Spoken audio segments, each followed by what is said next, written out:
welcome back to IU Studio. Today I'm going to tell you 4 very easy ways to create monochrome watercolor backgrounds for mandalas. This is Anupam 300 GSM watercolor sheet. This is Artyshills bus 12 number. These are some pastel shades from white nights, peach, lilac, coral. We are going to use one of those in different forms. All the details of the art supplies will be in the description. We start with the most simple background, that is taking a color and covering the whole part with a single color without any change in the layers or shade. For that we are using lilac. This will be a wet on dry technique. The paper is dry and the brush and the color is wet, because we want a very even tone.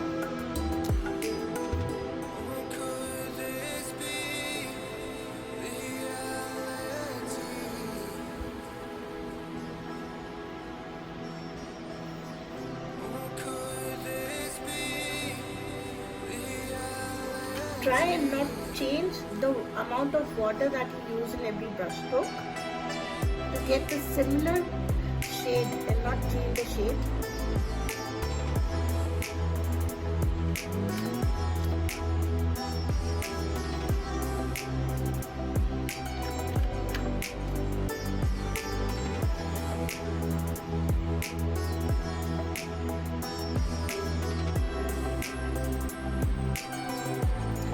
Okay, so I think we are done here. It is a very clear background.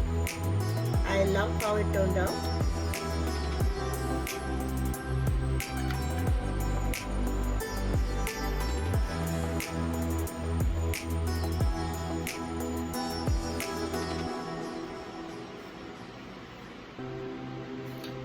Watercolors dry 2-3 shades lighter, so make sure if you're using some colors which are not as good as the top brands, try to put 2-3 layers above them, so that when they dry, they come to a shade that you want. So I'm just putting one more coat.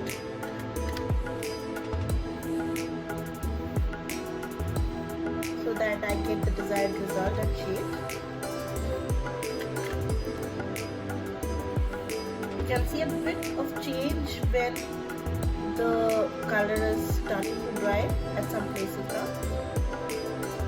Okay, so coming to the second background, now we will do a gradient wash, like from the top to bottom. We will try and put the darkest shade here, then we will mix a bit of water and come out at a lighter shade, and then we will mix more water and come out at a lighter shade. So for that we will use a bit darker color, so that we can have 3-4 tones. So here we will be using rose quartz.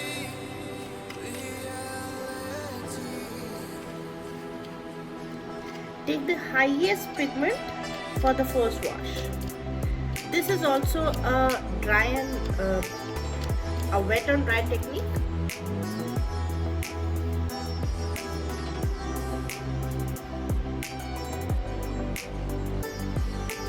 Very less water and a lot of pigment in the first half here.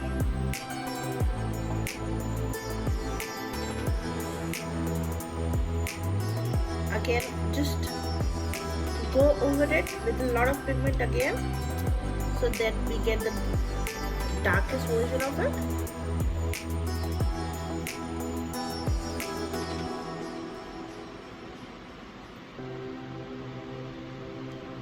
Okay, we stop here, and now since it's almost 1/3 of the paper of the part, we just mix some water with a very light pigment and start using that water. You see the color is starting to become light. Keep spreading it. Take some pigment, put it in water, keep spreading it.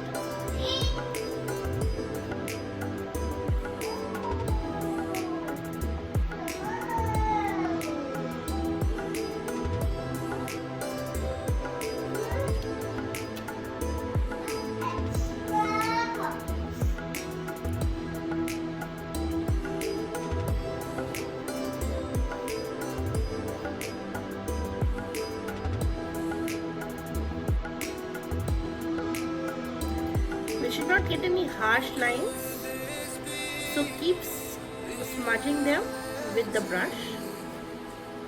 Take a very light pigment and some water because we want the lighter shade down.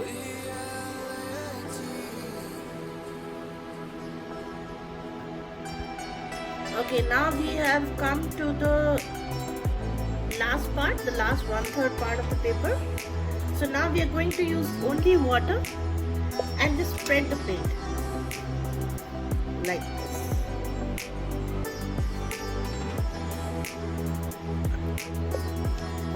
If there is hardly any paint left in your brush and it is not spread, just take just touch your brush with the paint and start spreading. You can see the lightest version. Just at the edge, whatever paint is there, just start spreading it.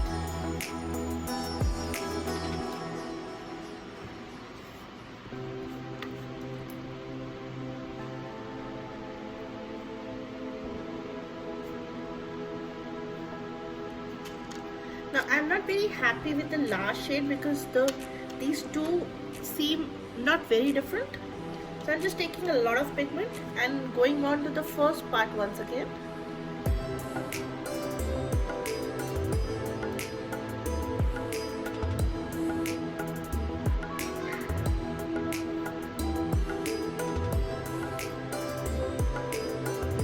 And I'm just washing my brush once, taking very light pigment and coming to the second layer.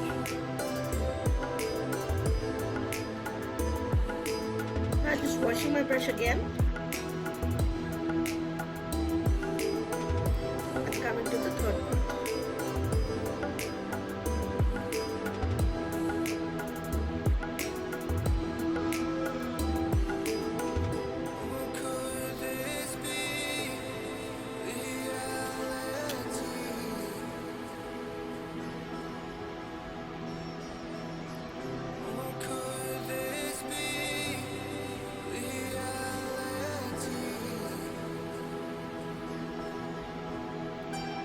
I'm just smudging and blending so that there are no harsh layers. Putting in some pigment here because I accidentally lifted some color.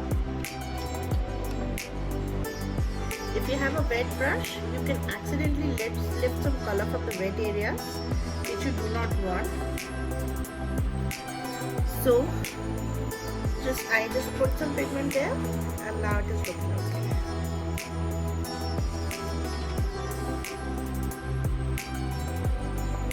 Okay, so now I'm happy with the three parts. You can clearly see the difference. Clearly see the difference between the darkest part, a bit lighter, and the lightest part. So this is known as a gradient wash.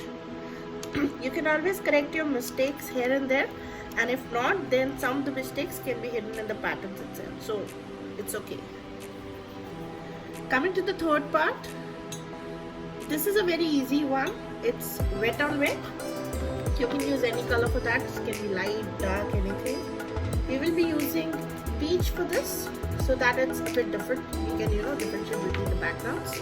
It's wet on wet means first we have to put water onto the paper and make it wet. Just generously put a lot of water on the paper, but it should not be dripping. There should only be a sheen on the page.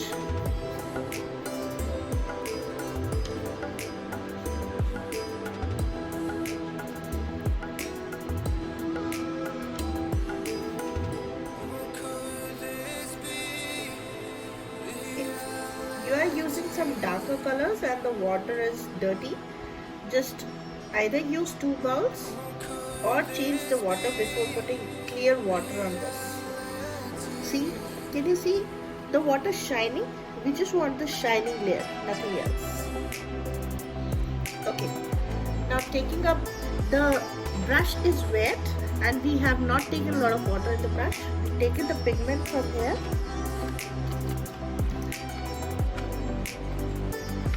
and we're just dropping it, especially at the corners. You see how the color is spreading?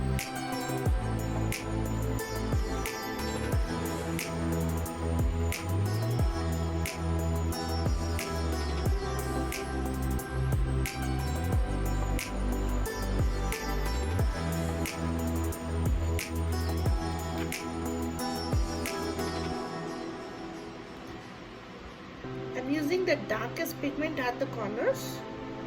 While I go at the center, I'll lighten it up with water.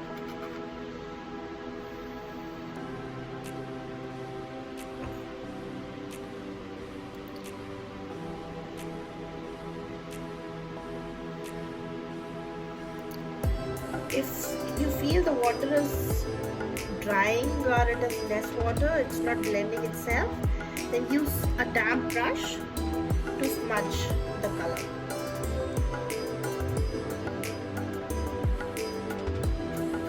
Now coming to the center and putting a little water in the paint.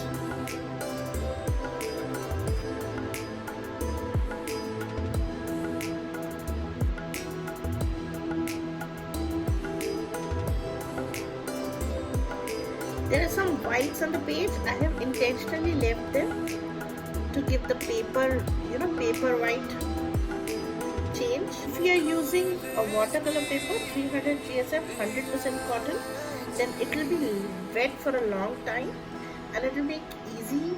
It will be easier for you to, make such type of backgrounds. Else, your paper will dry, and then the paint will not be able to blend on the paper. Okay, so now we'll stop here. Okay, this is looking nice.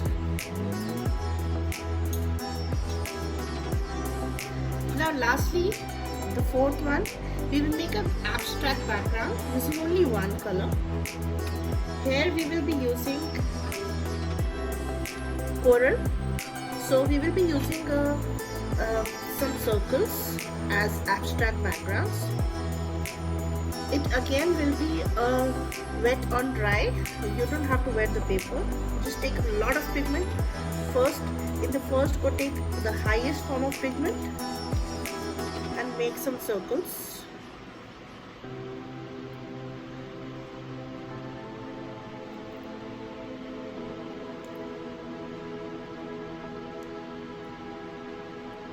Make them a bit bigger. I'll tell you why.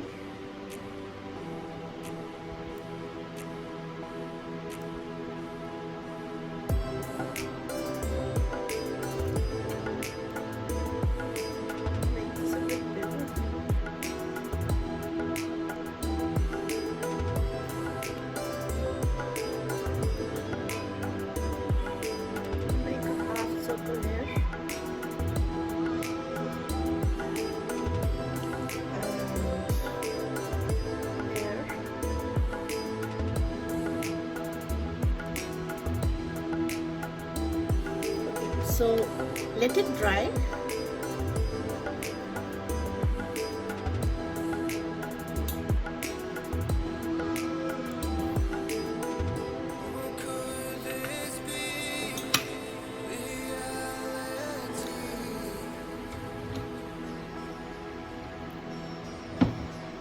You can see this is drying now.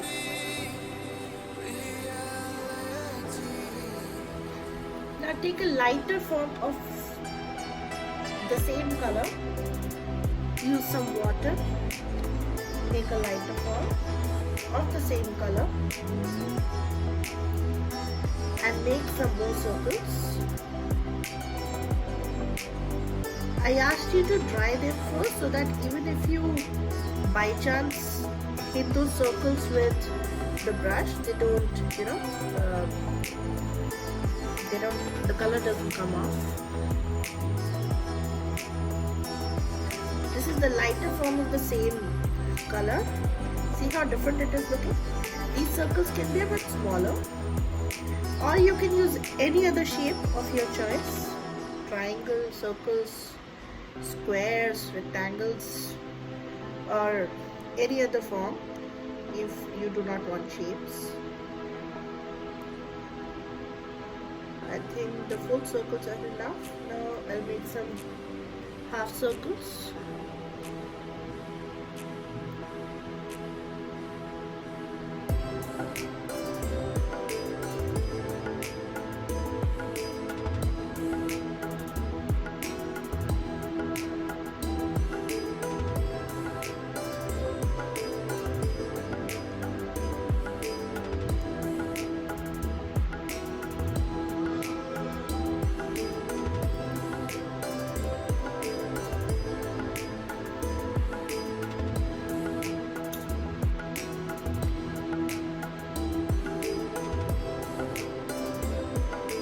Okay, so I think you're done. I'll make some half circle here also.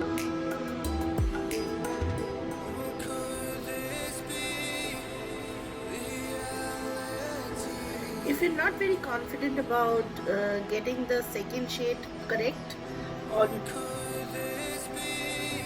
if you're not very confident about getting the second shade exact in all the circles, just take out the color in one palette, mix water, so that using that so that every time you make the second type of circles, you get the same shade. Also, if you feel that making circles with a big brush is difficult for you right now, just take a small brush and practice it with that small brush, or you can also make circle shape and fill the color inside with a pencil and then rub the pencil marks afterwards. So let all these watercolor backgrounds dry, and then we will move on to making mandalas on it.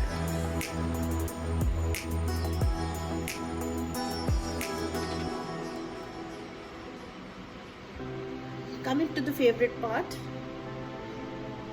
peeling the tape and seeing how they have turned out.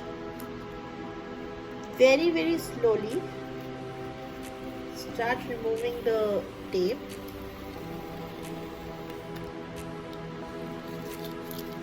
Okay, this is a clean edge. Remove it at an angle, but since it's in between, I have to remove it exactly like this. Okay, this is also clean, it's looking nice.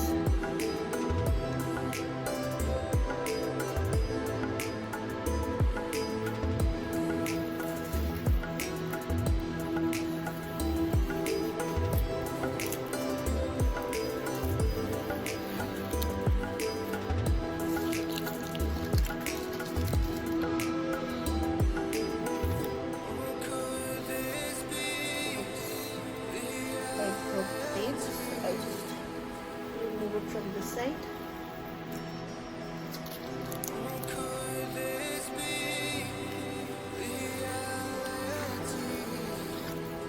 Okay, so these are the backgrounds that we have got. You see, this is a simple background with no shading, no effect, etc. Simple color. Monochrome background. This is a gradient background. We have 3 different shades of the same color. This is a simple wet and red background of a single color, and this is an abstract background. Okay, what we will do is we can make some borders now. So after making the mandalas, I cut them in small postcard sizes like these, and they're looking beautiful. Thank you.